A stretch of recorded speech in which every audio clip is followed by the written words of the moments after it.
지난 시간에 이어서 이스라엘 지파들의 진영이 어떻게 배치되어 있는지 살펴보고자 합니다.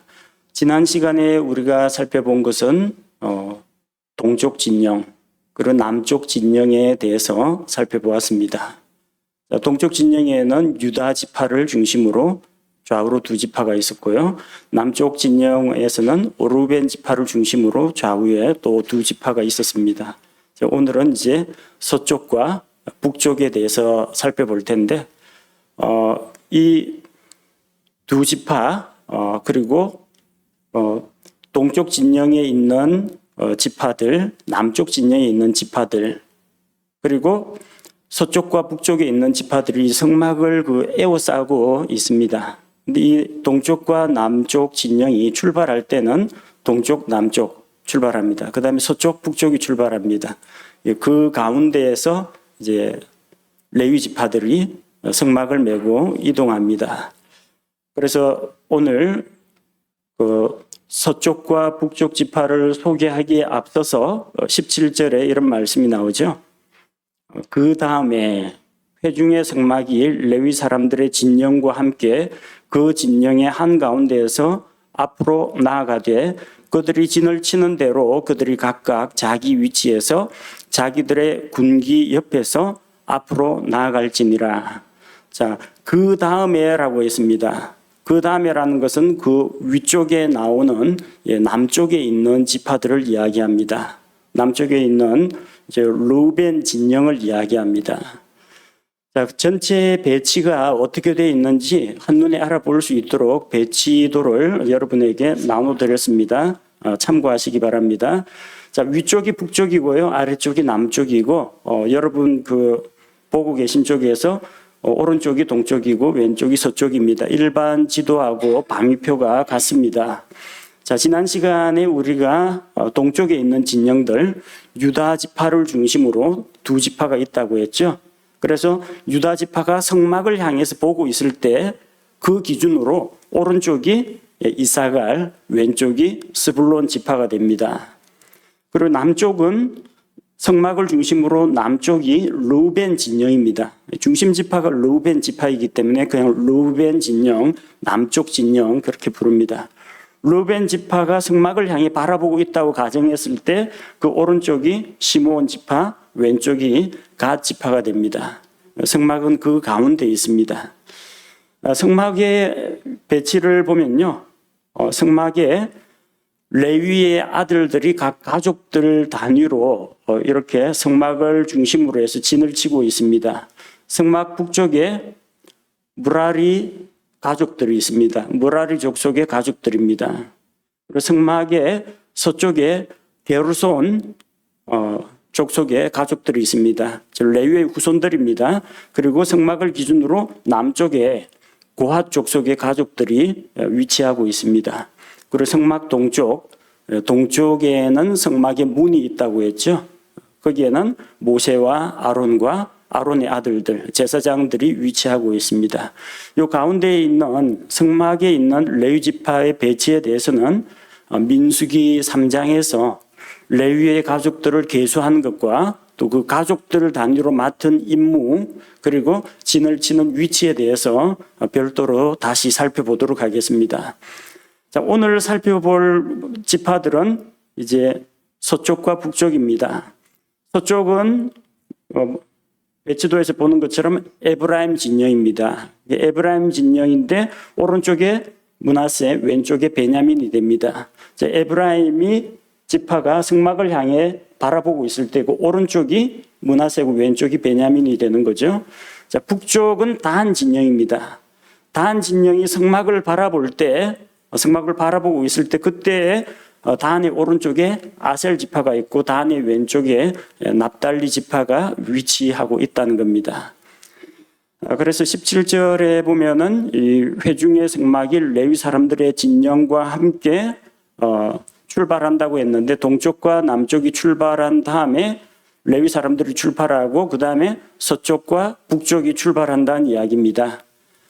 성막을 중심으로 해서 진을 치고 성막을 중심으로 이동한다. 그렇게 이해하시면 됩니다. 자, 그런데 이스라엘 백성이 이동할 때 성막은 레위 사람들의 진영과 함께 이스라엘 진영의 가운데에서 출발합니다. 그래서 동쪽, 남쪽, 성막, 서쪽, 북쪽 이런 순으로 출발합니다. 이것은 이제 전체적으로 성막이 이스라엘 회중의 가운데 있다. 이걸 이제 강조한 것이고요. 실제로 출발할 때는 요거보다 조금 더 우리가 자세히 살펴볼 텐데, 이 레위 자손들이 남쪽과 서쪽 진영 사이에 들어가 있는 게 아니라 가족들별로 있는 위치가 다릅니다. 그것은 민수기 10장 17절 이하를 살펴보면 알 수가 있습니다. 민수기 10장 17절인데 그 17절 위쪽에는 뭐가 나오냐면요. 14절에 유다 자손의 진영이 나옵니다. 유다, 이사갈, 스불론이 나옵니다. 그런데 그 다음 17절에 뭐가 나오냐면 성막을 걷어내림에 게르손의 아들들과 무라리의 아들들이 장막을 메고 앞으로 나아갔더라.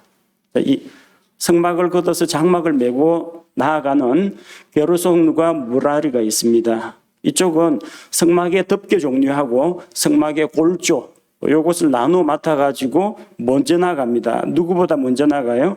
르우벤보다 먼저 나갑니다. 18절에 르우벤 진영이 나와요.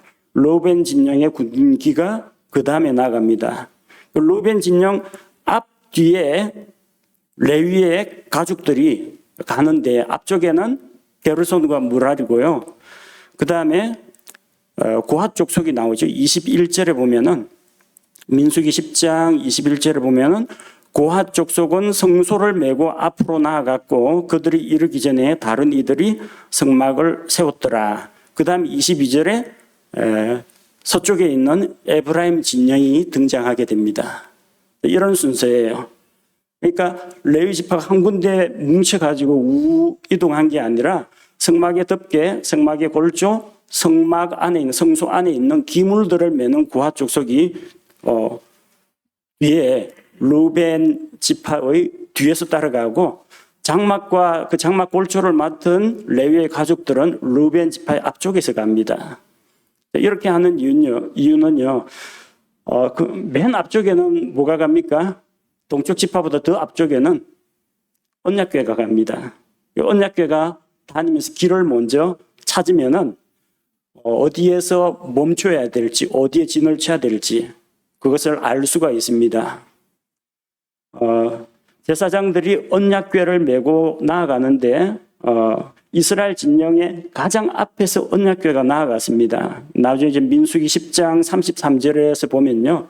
민수기 10장 33절에 그들이 주의 산에서 떠나 사흘길을 갈 때에 주의 언약궤가 그 사흘길에서 그들 앞에서 가며 그들을 위해 안식할 곳을 찾았고, 자, 그러니까 성막 안에 있던 것이 이제 세 부분으로 나뉘어서 가는 걸 볼 수가 있어요. 맨 앞쪽에 이스라엘 모든 진영의 맨 앞쪽에는 언약궤가 갑니다. 그 다음에 이제 동쪽 지파가 가는 거고요.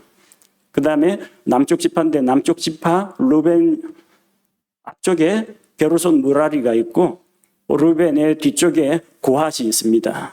이런 식으로 나누어 맡아서 이동을 하게 된다는 겁니다. 그래서 하나님의 언약궤가 이제 구름 기둥과 불 기둥으로 인도하시는 하나님의 인도에 따라서 어디에 멈춰서면은 구름 기둥이 멈춰서면 언약궤가 멈췄습니다. 그럼 뭐 합니까? 장막을 맡은 사람들이 먼저 장막을 쳐줘야 됩니다. 그래야 고핫 족속의 안에다가 성물을 넣을 수가 있습니다. 그러니까 한 군데 뭉쳐 다니는 게 아니에요. 레위의 이런 가족들이 르벤 진영의 앞과 뒤에 진을 치고 있다는 것을 기억하시기 바랍니다. 이것은 나중에 민수기 10장에 가면 이제 은나팔 2개를 만들라는 말씀이 나오거든요.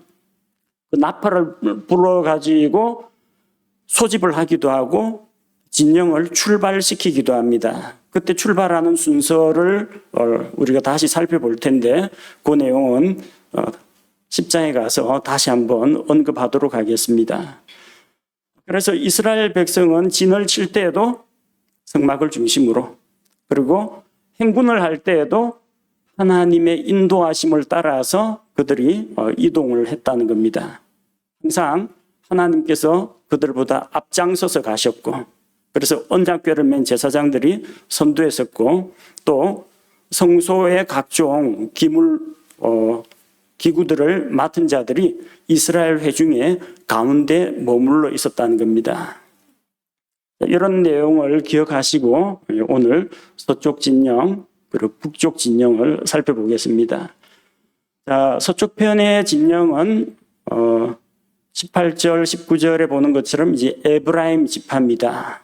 18절에 보니까 에브라임 자손의 대장은 암미후스의 아들 엘리사마라고 했습니다. 계수된 자는 45,000명. 에브라임 지파는 강성한 지파입니다. 많이 번성했습니다. 그리고 에브라임 지파가 중심이 되어가지고 오른쪽에 므낫세 지파, 왼쪽에 베냐민 지파입니다. 자, 므낫세 지파는 20절에 보니까 므낫세 자손의 대장이 부다술의 아들 가말리엘이라고 했죠. 계수된 자는 32,200명. 원래는 이제 므낫세가 요셉의 맏아들입니다. 요셉에게 므낫세, 에브라임이 있었는데 에브라임이 더 강성하게 될 것이라고 했습니다. 거의 약 8,000명 가량 차이가 나죠. 그 다음에 22절, 23절을 보니까 베냐민 지파가 나옵니다. 이스라엘 지파 가운데에서는 12번째 막내 아들입니다. 베냐민 지파는 에브라임 지파의 왼쪽 편에 위치했는데 베냐민 자손의 대장은 기드온의 아들 아비단이라고 했고요. 계수된 자가 35,400명이라고 했습니다. 규모가 거의 므낫세 지파와 거의 비슷한 것을 볼 수가 있습니다. 자, 그 에브라임 진영의 총 인원은 108,100명인데 에브라임 진영이 세 번째로 이동한다고 했습니다. 이 세 번째라는 것은 동서남북으로 위치하고 있는 이스라엘의 그 진영들 가운데 세 번째라는 겁니다. 그래서 유다 진영, 르우벤 진영, 세 번째가 에브라임 진영, 이렇게 이동한다는 겁니다. 에브라임 진영을 구성하고 있는 지파들을 한번 살펴보십시오. 에브라임, 므낫세, 베냐민 지파로 구성되어 있습니다. 공통점이 나오죠? 공통점은 라헬의 후손이라는 겁니다. 에브라임과 므낫세는 라헬이 낳은 요셉의 아들들이 에브라임과 므낫세입니다. 에브라임의 둘째 아들 므낫세가 맏아들입니다. 그리고 마지막으로 라헬이 죽으면서 죽기 전에 낳은 아들이 이제 베냐민이죠. 모두 라헬의 후손들입니다. 그러니까 이런 지파들이 서쪽에 한 곳에 이제 모여 있어요.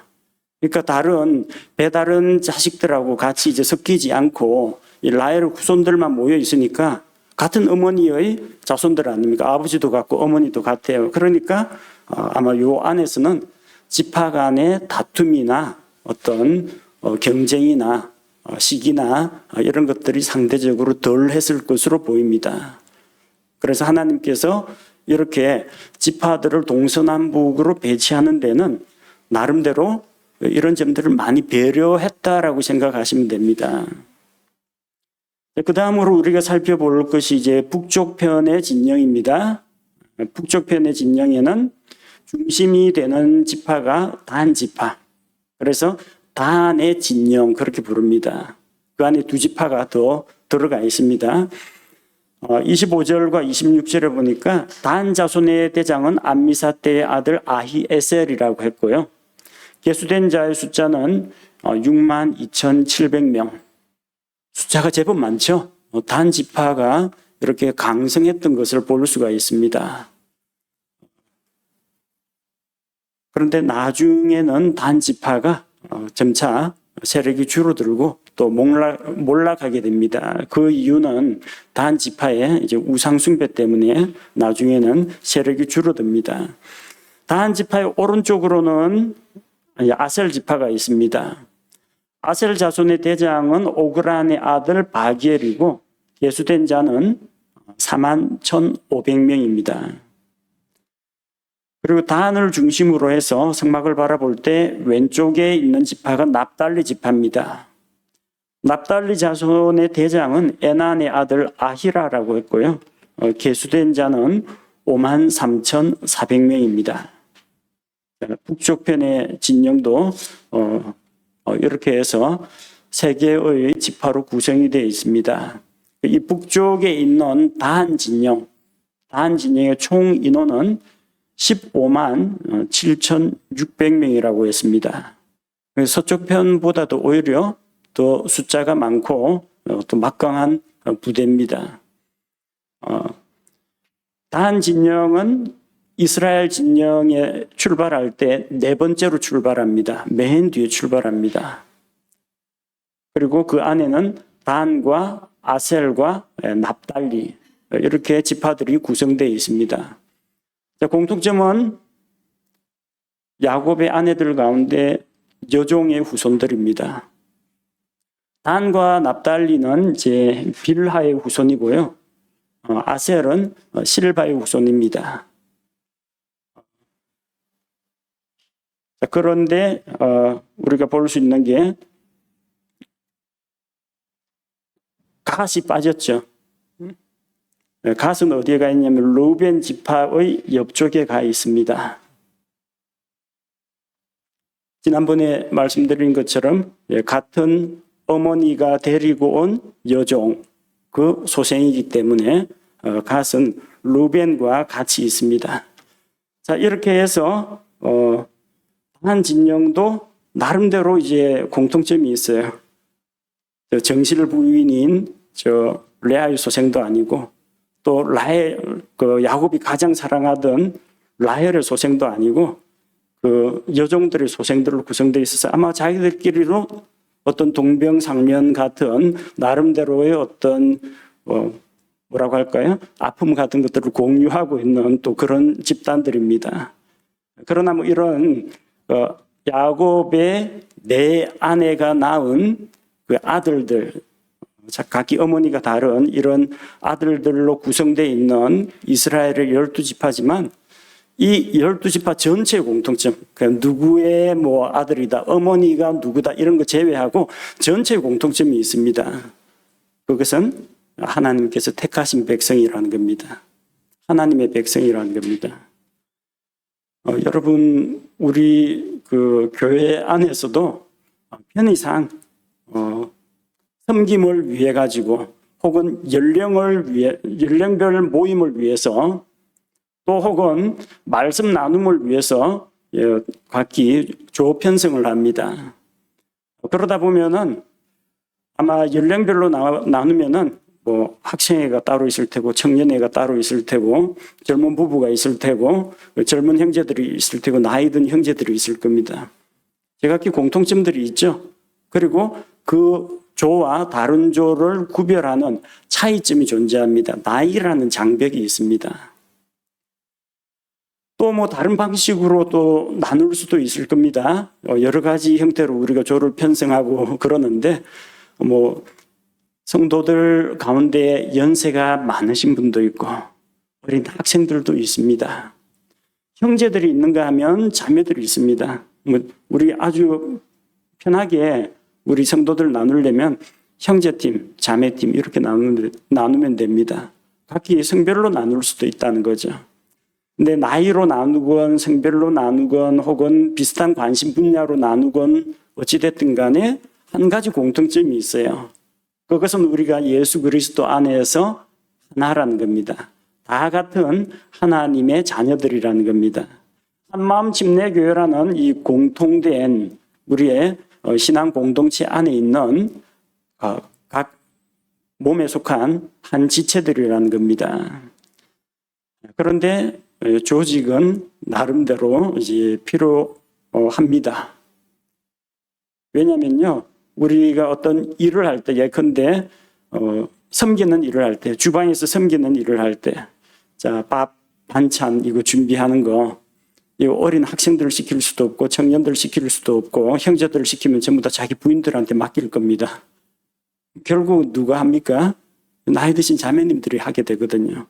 그러면은 거기에 따라서 우리가 조를 편성할 수밖에 없습니다. 그러지 않고 막 그냥 무작위로 섞어가지고 소모임 1, 소모임 2, 소모임 3 하면요. 소모임 단위로 뭔가 섬김이 잘 안 이루어집니다.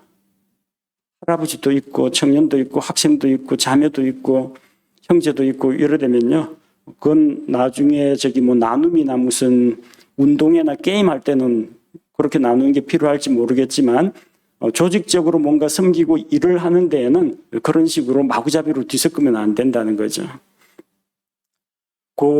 우리 초등학교 운동회 가면요. 요즘 초등학교 학생들 숫자가 많이 줄었다고 합니다.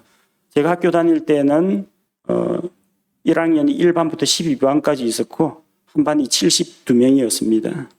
선생님 출석 부르다 보면 시간이 꽤나 쏠쏠하게 이제 잘 가고 그랬었는데 운동회를 하면은 못 찾습니다. 엄마 나 여기 있어도 안 보여요. 학교에서 하는 방법이 뭐냐면 구간을 나눠줍니다. 1학년, 2학년, 3학년, 4, 5, 6학년 구역을 정해주고 그 안에서 1반, 2반, 3반, 4반 해가 다 번호를 매기고 그거 보고 찾아옵니다. 한 수백 명 되더라도 수백 명밖에 안 되더라도 자기 아들, 딸 찾기가 힘들어요. 지금 장정만 60만 명입니다. 이 막 섞어놨다가 애 잃어버리면 이거 못 찾습니다. 너 어느 지파냐? 지파가 뭔지도 모르는 애들도 있을 테고. 그렇기 때문에 각 지파 단위로 동서남북으로 아예 갈라놓았습니다. 그 안에서도 각 방위별로 세 지파가 따로 나누어서 진을 칩니다. 성막을 바라보면서. 그 지파 안에서는 또 가족들 단위로 나뉘어가지고 가족 단위로 또 장막을 치게 됩니다. 이렇게 해야만 이스라엘 백성이 규칙적이고 조직적으로 뭔가 할 수가 있습니다. 하나님께 예배드리든지 아니면 전쟁터에 나가든지 뭘 하든지 이스라엘 전 회중에게 하나님의 말씀이 체계적으로 전달되고 또 그들이 통일된 행동을 할 수가 있다는 겁니다. 자, 그래서 32절에서 34절 말씀을 보면은 이스라엘 진영의 전체 어떻게 구성되어 있는지를 간단히 요약해 놓았습니다. 32절 말씀에 보니까 우리 오늘 본문에 32절 말씀을 보니까 이들은 이스라엘 자손 중에서 그들의 조상들의 집에 따라, 조상들의 집은 이제 지파를 이야기합니다. 각 지파에 따라 계수된 자들이니 여러 진영에서, 여러 진영은 동쪽 진영, 서쪽, 남쪽, 북쪽 진영을 말합니다. 그들의 군대대로 두루 계수된 자가 모두 60만 3,550명이더라. 인구 조사도 아마 이런 식으로 각 지파별로 해가지고 총계를 내었을 걸로 보입니다. 그러지 않고 한 사람 한 사람 60만 명을 머리수 다 세다 보면 몇 년 걸립니다. 전체 그 계수된 자의 숫자가 60만 3,550명이라고 했습니다. 이것은 전쟁에 나갈 수 있는 20세 이상 된 남자 장정들만 계수한 겁니다. 그들이 만약에 결혼을 해가지고 아내가 있고 자식이 있고 이러면요. 그러면 숫자가 훨씬 더 많을 겁니다. 적어도 한 200만 정도는 여자와 아이들 다 치면은 전체 인구는 200만 명 정도가 될 거로 생각합니다. 그러면은 그 정도 규모면 200만 명이 모인다고 하면은 성막을 중심으로 해서 상당히 멀리까지 동쪽에서 서쪽까지 남쪽에서 북쪽까지의 그 거리가 꽤나 멀었을 걸로 보입니다. 웬만한 그냥 마을 이상의 규모가 나왔을 겁니다. 웬만한 대도시 규모, 웬만한 도시 규모입니다. 왜냐하면 그들이 전부 다 그냥 일렬로 줄을 서 가지고 가만히 서 있는 게 아니라 텐트를 쳐야 되거든요. 또 텐트와 텐트 사이에 또 간격을 또 둬야 하고 그러기 때문에 아주 많은 그 넓은 광야에 넓은 땅을 차지하면서 그들이 모여가지고 있었을 겁니다. 이러려면 지휘 명령 체계, 의사 전달 체계가 명확해야 됩니다. 성소를 중심으로 해서 모세와 아론이 회중의 우두머리들을 소집하고 하나님의 말씀을 전달하고 각 진영에 가서 자기 지파들에 가서 알리고 지파가 각 족속들의 지파 안에 있는 각 큰 가족들의 우두머리들에게 알리고 그 밑에 있는 각 가정에까지 내려가게 하려면 상당히 조직적이고 체계적인 이런 시스템을 갖춰야 했을 겁니다. 자, 그런데 이 계수된 60만 3,550명에는 여자와 아이들이 빠졌고 또 레위 사람들이 빠져 있습니다. 33절에 보니까 그러나 레위 사람들은 이스라엘 자손 가운데에서 계수되지 아니하였으니 주께서 모세에게 명령하신 것과 같았더라. 자, 계수하지 않은 이유는 쓰임새가 다르기 때문입니다. 지금 60만 3,550명은 전쟁에 나가 싸울 수 있는, 그러니까 군인들로 뽑은 겁니다. 전쟁을 위한 겁니다. 그런데 레위 사람들은 계수하지 않은 이유는 레위 사람들은 전쟁터에 보내는 것이 아니라 성막에서 하나님을 섬기고 또 이스라엘 백성이 하나님 앞에 나아올 때 그 나아온 백성들을 섬기도록 하기 위해서 레위 사람들은 따로 떼어놓았기 때문입니다. 그래서 이 지파들의 숫자를 계수하는 데는 레위 사람들의 숫자가 들어가지 않고 민수기 3장에 가서 레위 지파의 그 가족들 계수할 때 섬김을 위해서 성소에서 섬기는 일을 위해 계수할 때는 레위 사람들의 남자들 생후 한 달 이상 된 남자를 전부 다 계수를 하게 됩니다. 계수의 목적이 다르다는 겁니다. 자, 그래서 34절에 보니까 이스라엘 자손이 주께서 모세에게 명령하신 모든 것에 따라 행하여 자기들의 군기 옆에 진을 치고 또 그들이 각각 자기들의 가족들과 자기들의 조상들의 집에 따라 앞으로 나아갔더라. 진을 칠 때에도 성막을 중심으로 진을 쳤고 또 주께서 명령하시면은 각 진영별로, 진영 안에서는 지파별로, 지파 안에서는 그 가족 단위로 이동을 했다는 겁니다. 이스라엘 자손의 진영 배치도를 다시 한번 보도록 하겠습니다. 출발 순서를 살펴보면은 첫 번째는 동쪽에 있는 유다 진영이 일진으로 출발합니다. 그 다음에 출발하는 것은 레위의 가족들 가운데서 게르손 족속과 므라리 족속이 성막 덮개와 성막의 골조물을 가지고 출발합니다. 그 다음에 루벤 진영이 출발합니다. 루벤과 시므온과 갓이 출발합니다. 루벤 진영 다음에는 그 성막에 진치고 성막을 중심으로 진치고 있던 고핫 족속의 가족들이 성소 안에 있는 기물들을 가지고 이동을 합니다. 그 다음에 서쪽에 있는 에브라임 진영에 에브라임과 므낫세와 베냐민이 출발합니다. 그러면 에브라임 진영 그 뒤쪽에 북쪽에 있는 단 진영이 뒤따라 출발합니다. 단과 아셀과 납달리가 출발하게 됩니다.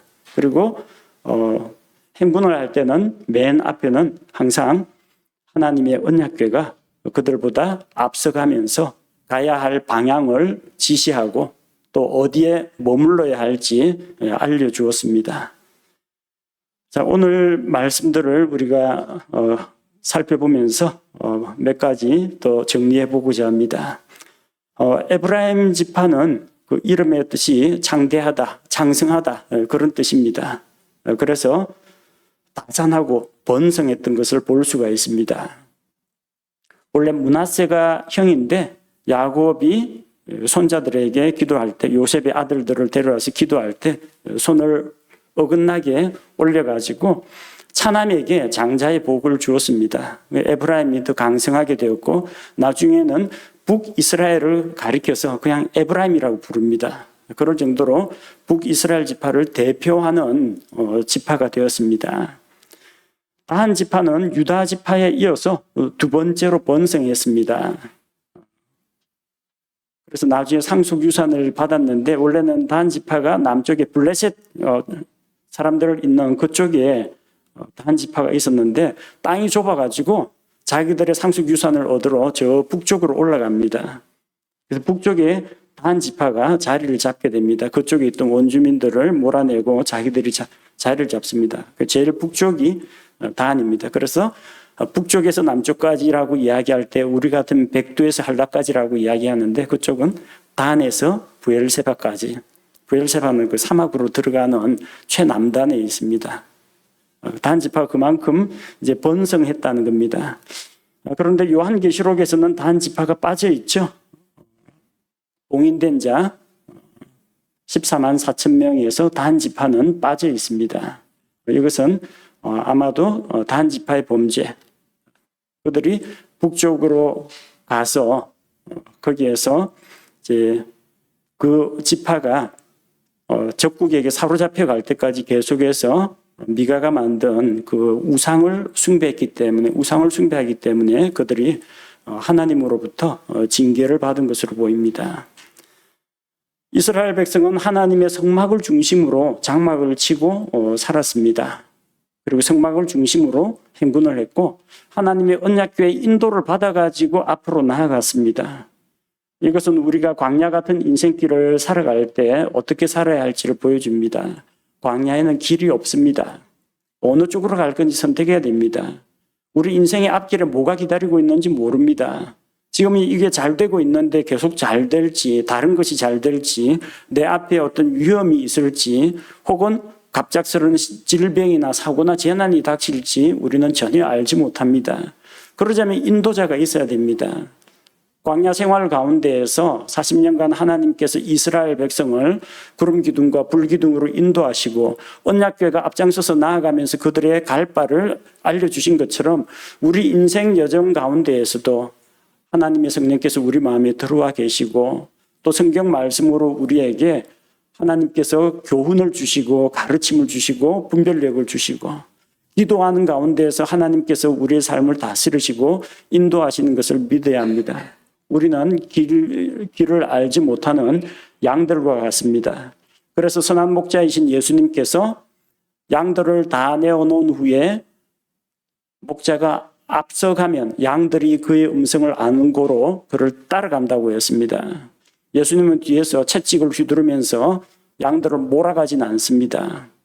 우리보다 앞서가시면서 우리에게 발자취를 남겨놓고 우리가 그 발자취를 따라오게 하신다는 겁니다.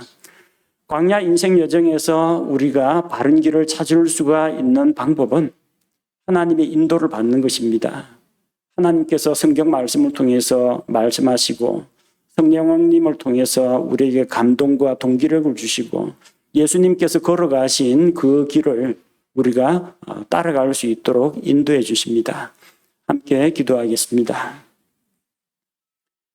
하나님 아버지, 이스라엘 백성이 그 많은 수백만 되는 이스라엘 백성이 광야 생활을 하는 가운데에서 질서와 조화에 의해 하나님께서 그들을 체계적으로 분류하시고 또 그들이 진칠 위치와 그들이 나아가는 순서까지도 다 지정해 주신 것을 봅니다.